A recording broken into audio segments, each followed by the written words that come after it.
Hello, hello, listeners to the Third Way podcast. I am loving this new format that I've implemented, which is just deeper conversations with people I already know doing cool shit. The qualifier for this is everything is kind of a commodity now. So innovation isn't necessarily creating something new, it's just doing something a different and unique way. And such is the case with my guest today, my good friend and client, Joe Bova, who is in Chicago. Welcome, Joe. Thanks for having me. Nice to be here. You're welcome. So, I have one of the reasons I like doing these is because I know all the backstory, and it's fun to kind of, it's like I'm taking the people I know and bringing them to my friends and going, hey, check this person out, because I already know the story. But I've often said that I am the only person I know that's been in branding their whole life. I grew up on a ranch, and then I became a brand coach, a brand strategist. So you have also a one of a kind backstory. So share a little bit about that, of those unique moments that got you to where you're at today. Yeah, I'd be happy to. Yeah, all over the place. An interesting tapestry that has become a rather large, interesting quilt, I guess you could say. Mm-hmm. Yeah, my career started in Hollywood, in Los Angeles. I grew up in the Midwest and had always wanted to work in entertainment. That was my lifelong goal, and I achieved that goal pretty fast right after college. And lived in Los Angeles, worked in the entertainment industry in animation. I was an animation artist and a screenwriter as well. So I got to do both of those things sometimes simultaneously. And I did that for a number of years. I worked on some really awesome animated shows, worked with some really cool people. And I got to a point after a number of years where things started to slow down. I started looking at my life, trying to figure out, like, is this really what I want to be doing for the rest of my life? Is this really, do I feel fulfilled? Where am I with this? And I had always had this little itch somewhere to explore entrepreneurship, to start my own business, have my own gig. And I had been doing freelance, so I had a taste of it, but it wasn't quite the same thing. So a really good friend of mine and I opened a bakery. We moved to Chicago because at the time people were not eating carbs in Los Angeles. So we thought probably a good idea to try a place where people actually do that. And we opened a bakery that was quite successful here in Chicago for about a decade. Sold that, and next chapter, what's that going to be? And one of the very first things I had thought about when I was in college was going into psychology. Hollywood beat that one out big time, but I decided to revisit psychology, and I went back to school, got my master's degree, and I now work as a therapist, a psychotherapist, and a coach, which is how I met you. Yeah, right. Yeah. And so you're making this transition to being a coach. Mm-hmm. And it's an interesting place that you and I've talked about, that's kind of like the third chapter, Yeah. of life, where you explore and then you build and then you kind of re-explore and rebuild. And I don't know a lot of people that were psychotherapists that became coaches. I know coaches that became psychotherapists, or even psychiatrists. Why coaching? What drew you to it that made it different than being a therapist? Yeah, it's a great question, actually. For me, I just started paying attention to what really excited me about the work. And although I Mm-hmm. enjoy working with all my clients, the clients that really wanted to look forward, that were looking to figure out who they were, become the best versions of themselves, and Mm-hmm. explore what that next chapter could look like. They had dreams, they didn't know what to do with them. And that's where Mm-hmm. I got really excited. I found that the work I did with those clients was, for the most part, successful. And it excited me. I keep using the word excite. I was Mm-hmm. passionate about that. And I'm still a therapist. I still work with people who don't fall into that category necessarily. But uh, there is something really special about being able to look forward with people and help them Mm-hmm. based on the past. What can we learn from that, and how can we use all that to move us forward? And that's where I started tapping into coaching, because coaching to me was looking forward. How can we take what's here right now and spin that into something really awesome for you as you move Yeah. forward? I think, again, having been being a coach, but also being been on my own, trauma healing journey over the years, that I have benefited greatly from the looking back and understanding. But really, that is to go forward. And therapists don't really do that. They don't like, they're not helping you create a new story. They're helping you understand your current one a little bit better. So speaking of story, is you told me, I'd never heard this story, and you told me a story early on when we started working together, and it's now a keynote that you deliver. Um, Maybe by the time this airs, that there might be a video of you doing this just kind of as a solo read on your website. And the speech is called "Finding Your Gold." But I would love for you to share with the audience the story within the story, because I think that's going to resonate with so many people. Yeah, I'd love to. And this story serves as a metaphor for the work that I do. So I love sharing this story. So go back to Thailand, 1957. And there was this group of monks that were moving this massive clay Buddha statue. It's huge, a few stories tall. Not too happy about it, I'm assuming. Mm-hmm. And one of them noticed a crack in this clay statue. And they all got together, started looking. They noticed that something was shining out. There was something glimmering from deep inside of this clay statue. And they started chipping away at it a little bit and saw something more coming out of it. Kept chipping away, realized that the statue is made of solid gold.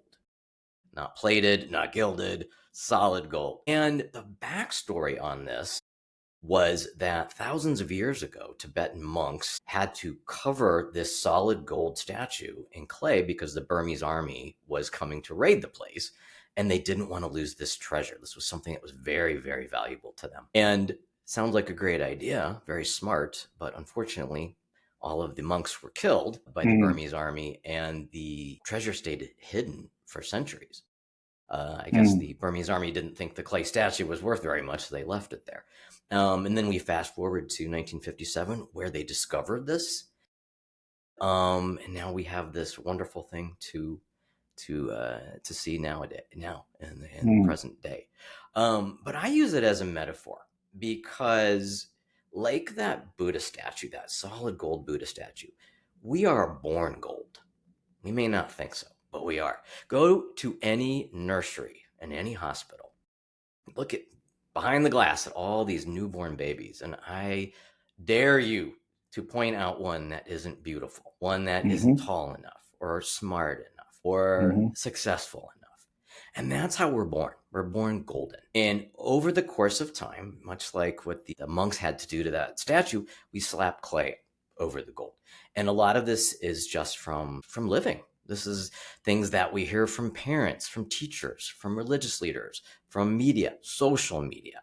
These are just Mm-hmm. messages that we take in, and they serve as clay that covers the gold because we believe all this bullshit, basically, Mm-hmm. that it's all true, that it's all fact, and it becomes the story that we live by. That's So, interesting. yeah. Yeah. So I have so many questions with that too. And again, I've heard you tell this story, and I helped you practice your keynote. So it's not like I haven't heard it, but it is such a sticky metaphor. Like, it really is a perfect metaphor for these things that, as you said, that is very real. And I, I I think the first thing is, maybe it's not even a question, it's just an observation, is I have noticed with the people that friends or myself or people I've coached, that when they're aware that it's mud, they don't celebrate. They don't go, oh, it's mud, I can get rid of, or clay. They're like, oh, fuck, it was like this the whole time. Like, no, like, and it's such an interesting thing about, it really is a testament to the ego mind. The ego mind will choose the perception of identity or security over the truth almost any time. I'll say every time. Yeah. And even when that is the truth of, like, something like, oh, you're actually made out of gold, there's this kind of like a shame, like, well, I should have known that. I should have known that. And I put out to people, it's normal. It's normal. All become what we need to be in order to make it in the world. And then there's trauma that happens as well that can add extra thick layers of clay and mud onto the golden Buddha. But it's not that it's not those things that happen to you. That's the normal part. The part that I think is kind of fucked up for people is the when they kind of know this and they still leave it there. And so leading to that question is, Yeah. why don't people celebrate this when they find it? And why do they choose often to just stay hidden, even though they know that there's gold underneath there? Why? Scary as hell. That's the short answer. It's easier to just stay the way you've been because it's Mm-hmm. comfortable. I know that sounds really messed up, but it's comfortable because it's how you've learned to survive.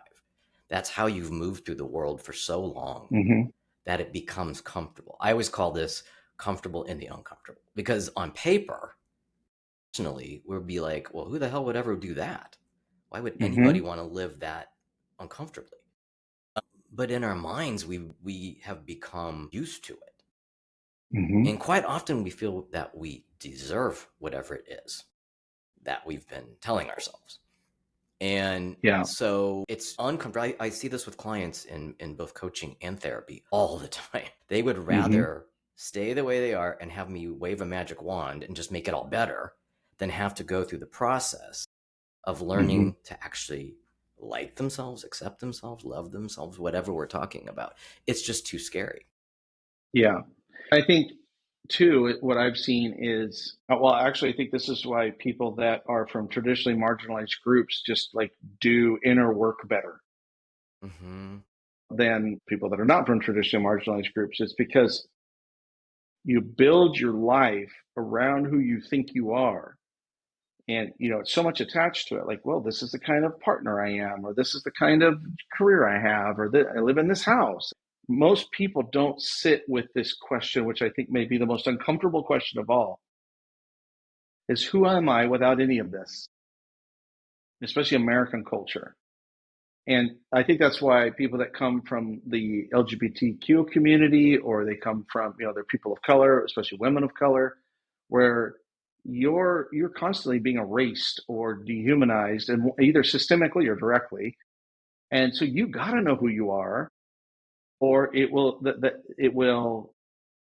exponentially like crush you. And I think using I generally don't even like the word comfort because it's so overused, but I think you're right in the like it is comfortable. So did you have your own like finding your gold moment yourself? Did you experience this? I know you talk a lot about you're a shit show survivor, which is some great copy that I wish I came up with, but you wrote that. And so, but did you have a find your gold moment for yourself? Most definitely. Most definitely. I would never have embarked on this without having been my own guinea pig. I think that was the Mm-hmm. important part because, and that's where really this whole thing started for me was I felt so grateful that I had figured this out, that I wanted to share it with other people. Not necessarily my story, but this whole idea of if you do the work, Mm-hmm. you can do this. You can get to this place, to the other side. And yeah, for me, I had just spent so many years in so many layers, living in so many layers of clay and mud and shit and crap and anything else that you could have piled on there. And I always thought that I deserved all that. I thought it Mm-hmm. was all my fault that all these bad things had happened. And I had a lot of shit happen to me. That's why I always say I'm a shitstorm survivor. And I don't know if it was any worse or any better than anybody else, but for me, it was my story. Those were the things that had Mm-hmm. happened. I didn't like that story. I wanted that story to go away. So I tried to put on different masks, different costumes to present myself to the world the way I wanted to present myself, meaning that I was perfect. And perfection doesn't exist, so that didn't go so Mm-hmm. well. And so over time, I was doing the work. This is stuff I did in therapy, stuff I did on my own. This is with my therapist on my own. Mm-hmm. And slowly but surely, I showed up for myself every single day, and I noticed that I was able to start chipping away at my clay. And I started to realize that, like, it wasn't that I deserved all this stuff, I had survived all this stuff. Mm-hmm. And I say this in my work, it's the fact that you're still here, the fact that I was still here Mm-hmm. made me a badass. It makes you a Mm-hmm. badass because you're still here. You survived it. We may have not, and I'm very much part of this. I didn't do everything the healthiest way.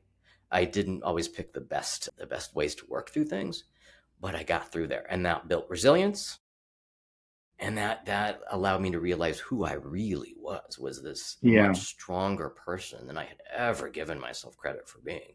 And I was like, Yeah. yeah, I'm pretty fucking cool. Yeah. Yeah.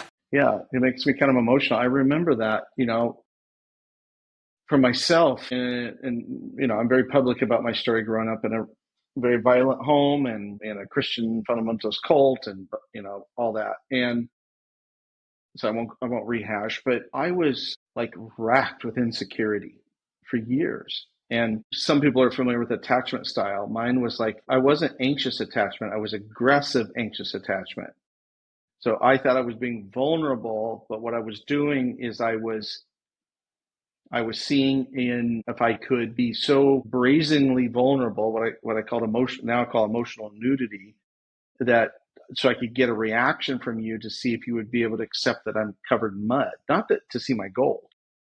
That's not what I was doing. I was trying to control how people saw me by being, and to see if I could trust them. And it is a what it's just such a contrast. I mean, again, you think gold, clay, like what could be more opposite? And I think there are a lot of people, and I did this, maybe you did it too, that it was clay, but we just painted gold, put gold paint on it, like to try to look a certain way. And eventually it just doesn't work. Anyway, Yeah. I feel like I could talk just about gold and clay for the rest of our time together, but I wanted to get into kind of this framework that you created from this about kind of discovering that you're a badass and implementing tools to be a badass. And it's basically, what do you do when you get that first little glimpse of gold? And so you call this story restoration, Hmm. which is just such a cool term. And so give a little like rundown of what story restoration means, and then we're going to break it down into the three components of it. Yeah, of course. I'd love to. Yeah, story restoration, the whole idea behind story restoration is that we are working on owning our story. And we hear about this all the time. It's very very much a pop culture thing, a phrase. But the whole idea is that, yeah, as I told you with my story, I hated that story.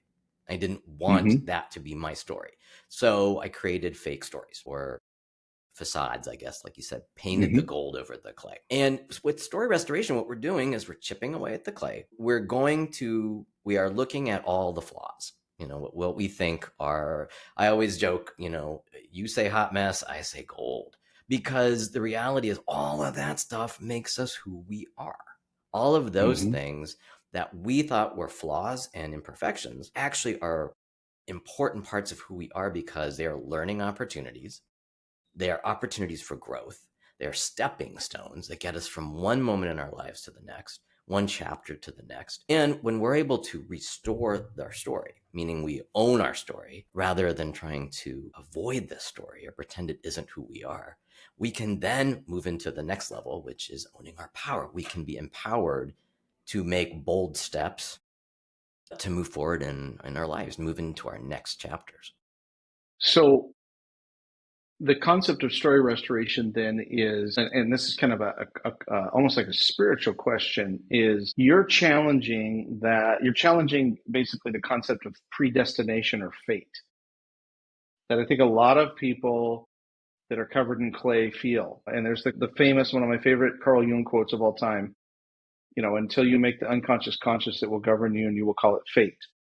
And there's a lot of social conditioning, especially in the United States, from religion, that the kind of the classic God has a plan. And even if you are an atheist, there's still that like awareness, like, well, it's the there's not much difference between God has a plan and the FML and fuck my life. Like, well, Yeah. this must be just the plan. Yeah. And there's a this is a we're not going to go down this long trail, but there's came out of Central America a kind of lineage out of Catholicism called liberation theology, and it was this idea that the church telling you that you were supposed to be poor and oppressed, and that was just your lot in life, was bullshit, and that actually the point was to be liberated.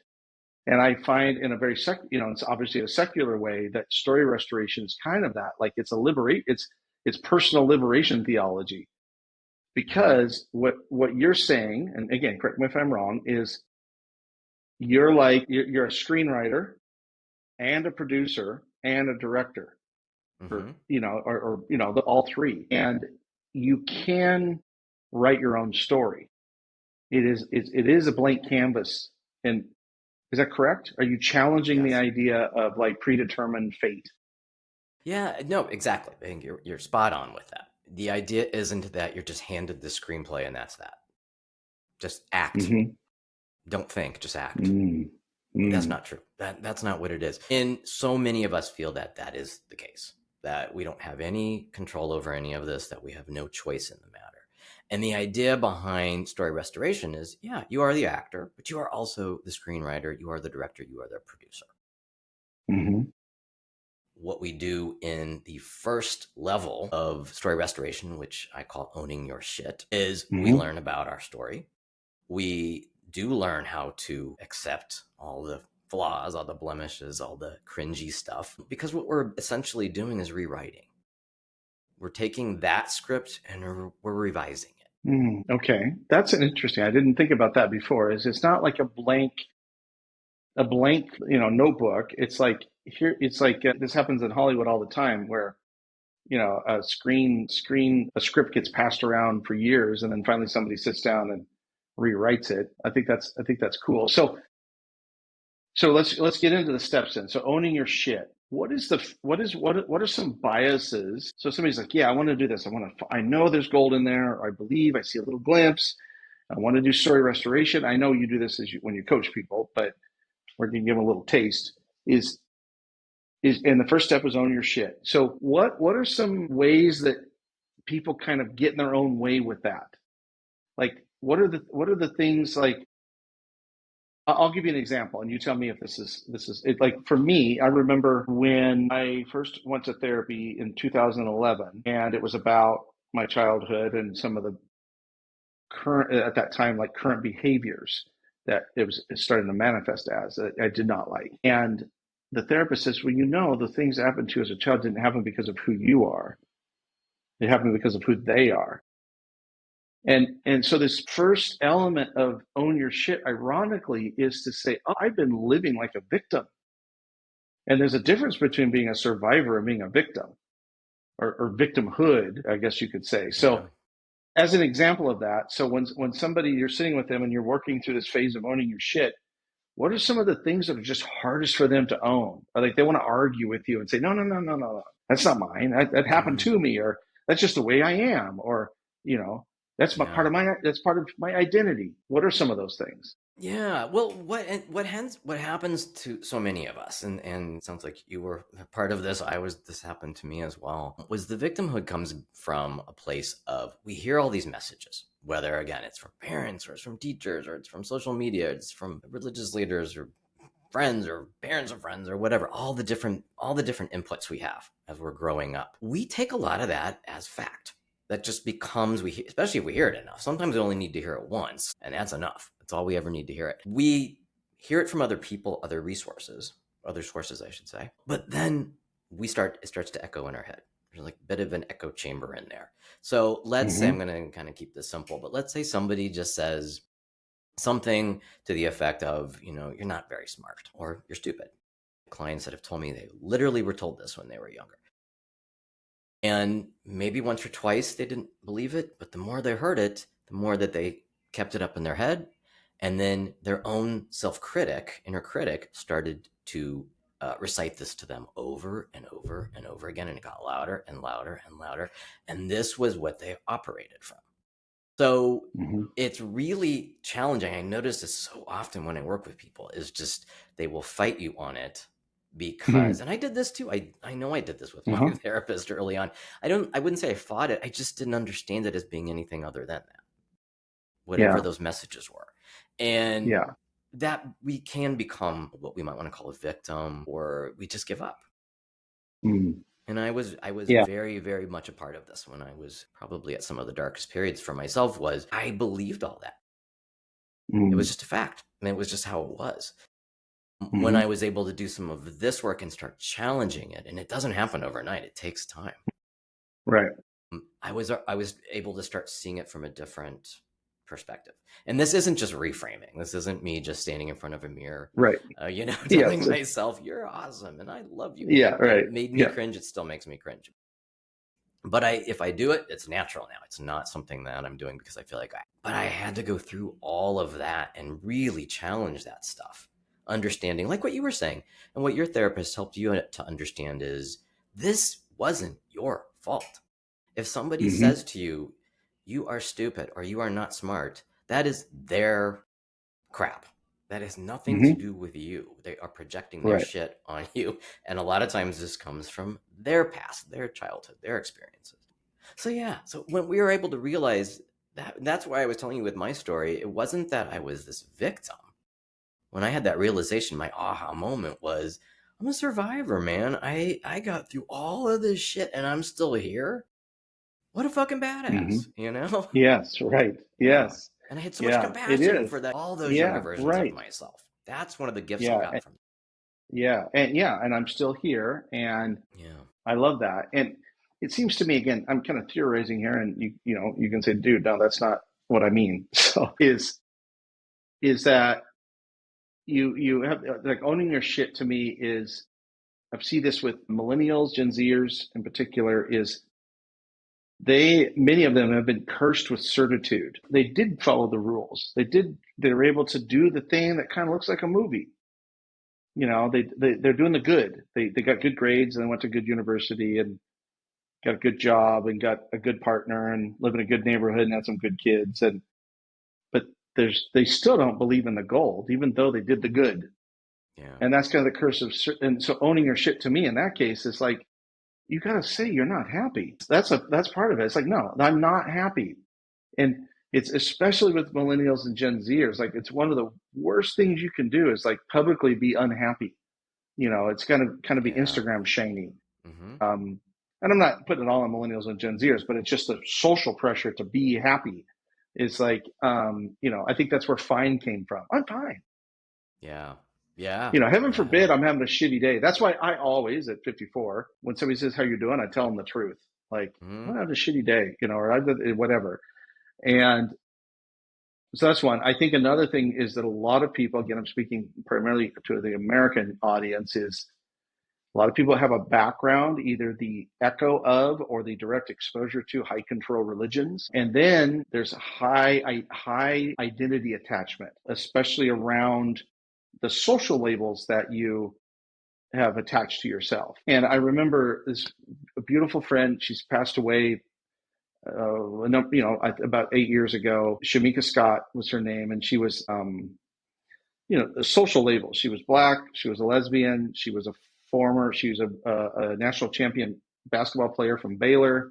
She was a professional basketball player. And then when I met her, she was a coach, and I helped her, as I'm doing with you, with her brand. Mm-hmm.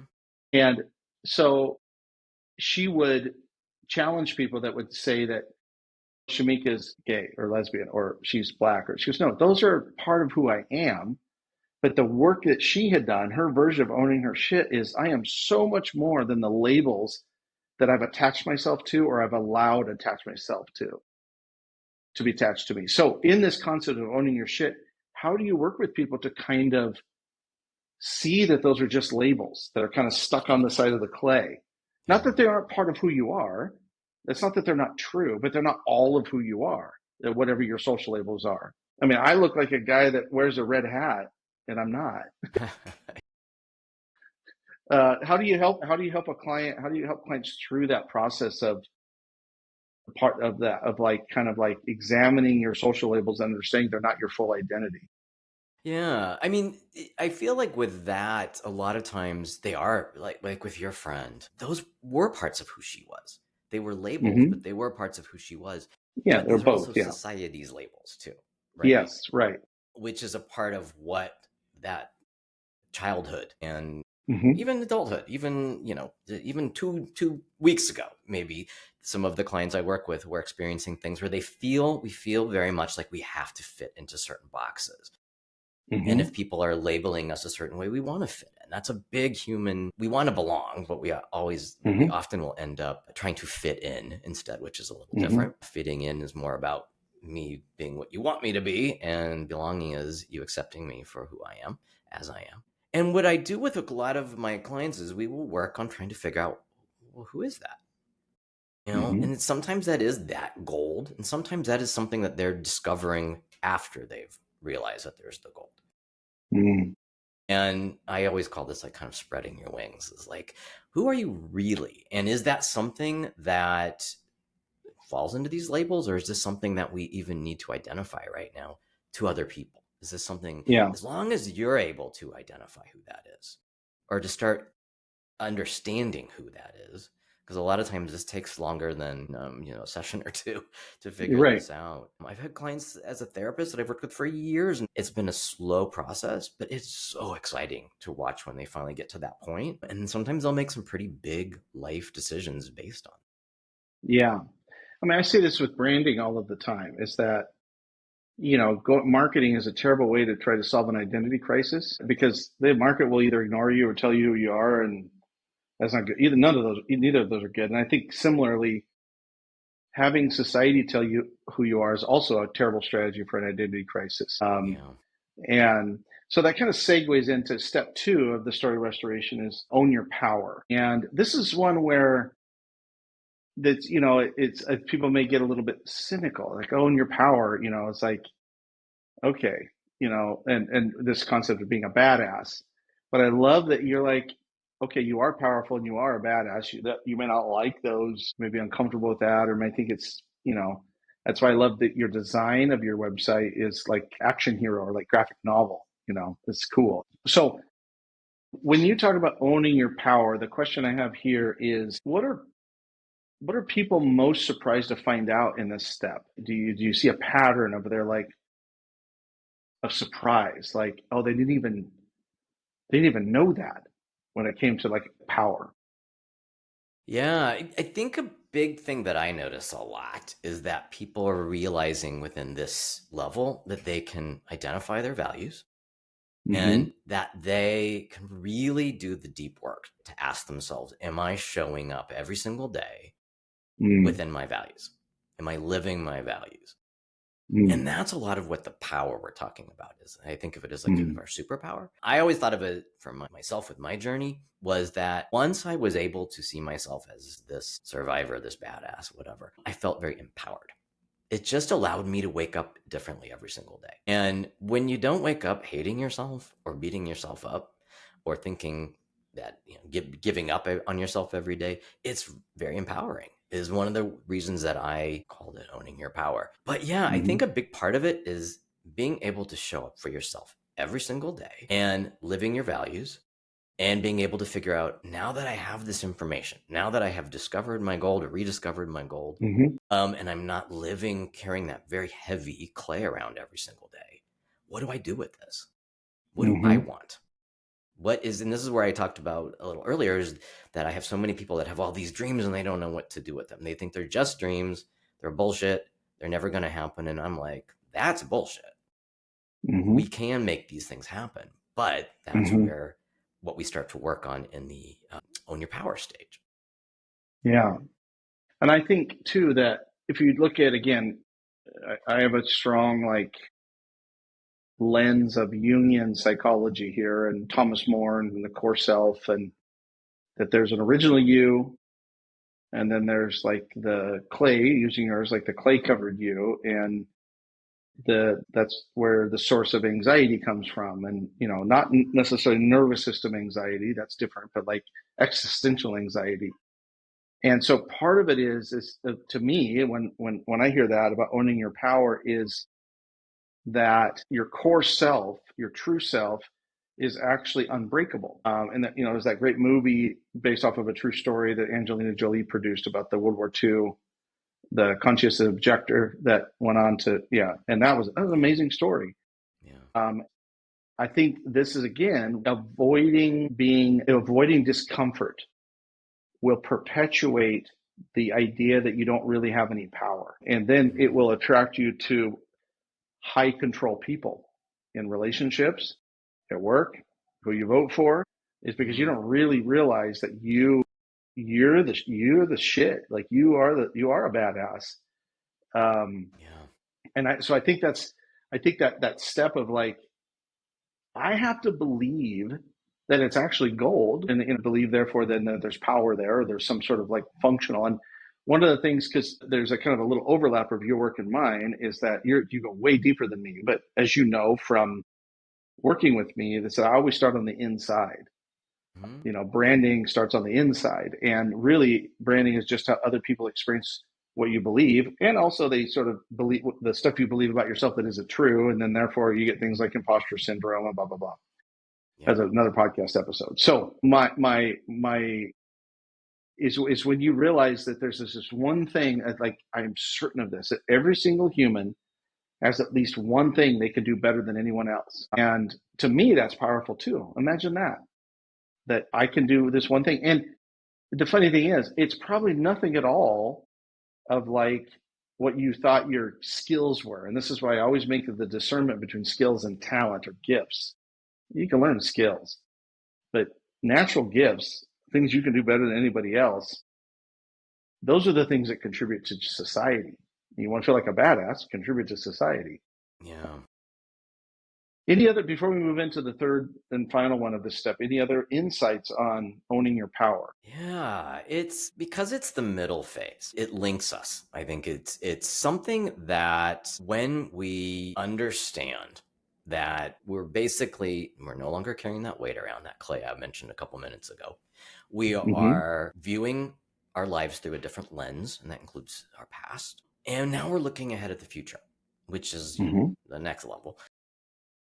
We're in that place right now where we're kind of building and rebuilding. This is what we talk about the directing, and when we're looking at kind of a film Yeah. metaphor, is that this is where we start directing. We're directing our life now. We're no longer just doing what you were mentioning a little earlier, where it's God's plan, or it's just the way it is, or everything Mm-hmm. happens for a reason. It's like, no, I actually want to sit in the director's chair. I want to take Right. control of this fucker. Yes.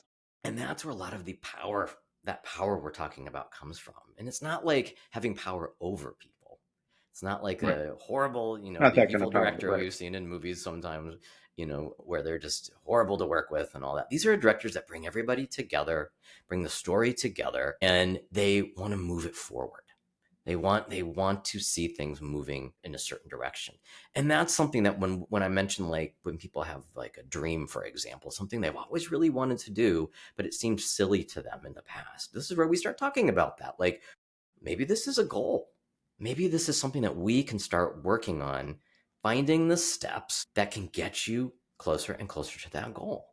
And this is where we start directing. Okay. That makes sense. Thank you for bringing the director back into it. That's cool. Okay. So owning your future. And I will confess, this is the one that is the most kind of like ethereal to me. Mm-hmm. I think partially it's like life has never worked out as planned. And so I want to start off with saying that owning your future is not the same as creating attachment to a plan, correct? Mm-hmm. Mm-hmm. So Yep. what is it? If you're not attaching to a plan, how do you own your future? How is that even possible? Yeah. Well, I'll use myself as an example. I have to say, with all the shit that I've been through, I've always been a really optimistic person. And I always just kind of did stuff. And I've had clients I've worked with, and they're always like, well, I'm not like that. You're just really lucky. I'm like, I wasn't lucky. Maybe it was maybe it was like just naivete or something. But when I first started my career, I just moved to Los Angeles. I didn't have any contacts. I didn't know anybody. I just did it. When I went into owning a bakery, I had never done any of that before professionally.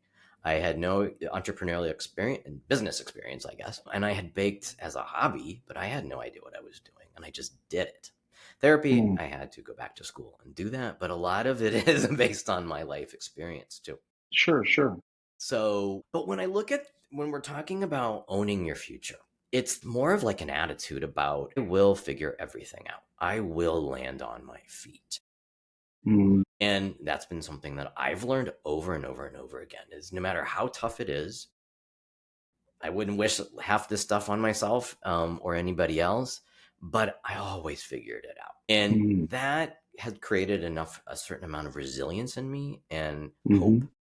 And so when I do set out to do things, they don't ever work out the way I plan for them to work out. But I always pivot and I always figure it out. And that's why I bring in the idea of like a producer, because a producer oversees the entire production. And part of what makes a good producer is somebody who can pivot and who can adjust things in the moment as they are happening, because they know that no matter what, we will figure this out, but it's important. And so it isn't something where we just kind of throw our hands up in the air and just give up. It's no, we'll figure this out. Let's try to get back down to the basics and try to figure things out. So that's where I incorporated the producer into the owning our future, because we're looking at the big picture here. Yeah, interesting.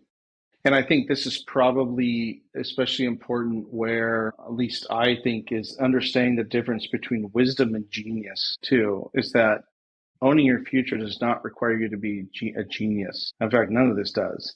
In fact, being a genius might actually be the reason, might be even harmful in many ways.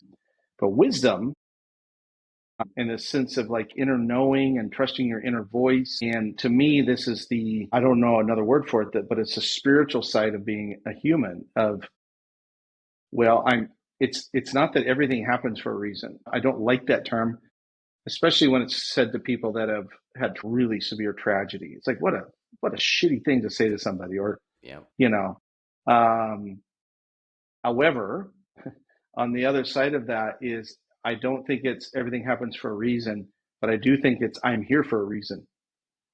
Yeah. This is where purpose comes in to play. And it kind of goes full circle, is that not not being covered in clay and having a purpose cannot coexist. And so I think everybody's like, I just want more purpose and more fulfillment in my life. And Mm-hmm. I think it's like, I'm going to go back to school, or I'm going to go to this yoga retreat, or I'm going to go to do ayahuasca 6 times a year. None of those are bad, but they're not taking you back to the very beginning, which is you got to believe and find the gold in yourself. And then like, yeah, okay, I'm going to find the gold and then I'm going to have my purpose. No, no, no, no. Yeah. You gotta own your shit. You gotta do a rewrite, and then you gotta own your power. You gotta understand what you actually are working with here. That's just not something that's a survival tool. Survival tools Yeah. aren't going to help you with your purpose. So I just think there's this such a simple, and I say simple, not simplistic, but the kind of simple that's on the other side of complexity that you've done here with, the finding your gold and story restoration, own your shit, own your power, own your future. So as we wind down here, this is there's a couple of things that people need to know is, um, and again, these conversations are evergreen. So if you're listening to this like 6 months from now, please go to Joe's website. But if you're listening to it in the next couple of months, Joe, you're doing a 3-part workshop. I think it's the first Friday of every month, starting March 7th. Is that correct? Correct. In the morning, and Yes. it's basically the story restoration series. Part 1, own your shit. A month later, own your power, and then a month later, own your future. And it's $95. Is group coaching, essentially, correct? Mm-hmm. Correct. $95 per session. There's a deal that you could buy all 3. And then if my listeners use the code BADASS20, so all caps, you get 20% off. So thank you for that. Yes. I'll pass that on. But they can also hire you to do one-to-one coaching, correct? Yes. Correct. And I want to be clear that when you are story restoration is not a formula, it's a framework. And so Mm-hmm. everyone's it's a framework. So you're not like shoving people in one end and taking them out at the other transformed. It's spherical and it's iterative. And, it's like you said earlier, it's messy. And so I always, on these calls, or on these episodes, excuse me, where I'm talking to someone that's a client and a friend, is it's 2 questions. How would someone know that they're ready for you? That's the first Mm-hmm. question. I got one more. So let's do that one. How would someone know that they're ready for you? Yeah. I think when people are feeling frustrated, you know, on my website, I talk about this. I've talked about this publicly in my work as well, is that a lot of the people that I work with are people who've achieved a lot of shit. They have Hmm. on the outside, they have a Hmm. great job. They might even have the great partner, the great relationship. They've got the kids, they've got the this, they've got the boat, they got all this stuff, but something's still missing. And what we work on is that fact that you're still operating off of this model of I need to achieve, achieve, achieve, and then I'll get the feeling. You know, I'll The feel feeling, that right? gold that we'll be working on to find. Hmm. And it's very common. We see this a lot. I think the ideal person is somebody who just feels frustrated. They and when we feel frustrated, that means something needs to change. And that probably means you are on the edge of something and you just Hmm. can't get over it. You can't get over to the other side, meaning a goal, a dream, whatever it is.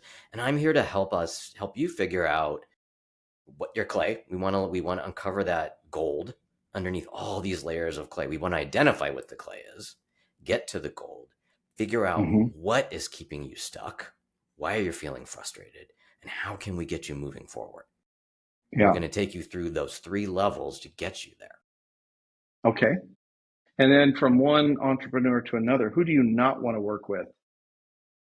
That's my second question. Wow, that's a good question. I can tell you who I think would be ideal as far as like make sure that you have an open mind to this, Hmm. because if you're going to fight it, I understand there's some resistance at first because like I mentioned earlier in the podcast, it's scary.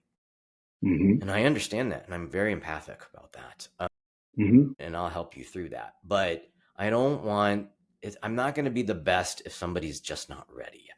So the whole, Hmm. and this is as a therapist too, if somebody else is telling you to do this, or you feel Oh, that you yeah. should do this Yeah. for some reason, your mother-in-law told you this, or your wife told you this, or your husband tells you this, or your boss, or whatever, probably not, because we really want to make sure that you are ready to do this because you're going Yeah. to get all the benefits from it. Yeah. And I think I'll add my 2 cents because coaching you on your brand is I'd say this to somebody is that if you think you're a problem to solve, you're not ready for Joe. Yeah. And I'm just going to be very blunt now is the coaching industry, that side of it, is full of people that will take your money and yell at you or pat you on the ass or tell you to hear some affirmations. And again, none of those things are inherently bad. But when you think you're a problem to fix, I fucking guarantee it, somebody's going to take advantage of that. Yeah. So, and then therefore they're not ready. And it goes back to what that ancient thing: when the student is willing, the teacher appears. You got to be a student. And if you Yeah. think you're broken, like you're a problem to solve, if that's your attitude, you're not a student. You're taking your car to the mechanic. It's one of my great criticisms of talk therapy for trauma work. It's like, Yeah. um, and the last thing, just as my 2 cents on this too, as we wrap it up here, is that because you talk about feelings, is like there's basically two ways. You can either become a sociopath and feel nothing, or you do the work. Mm-hmm. And the this kind of in between point where you're sort of half alive is unsustainable. Something will get you. Something will. And so I think that especially if someone's listening to this and they're that frustrated feeling and they're a millennial and they followed all the rules and they're still not happy.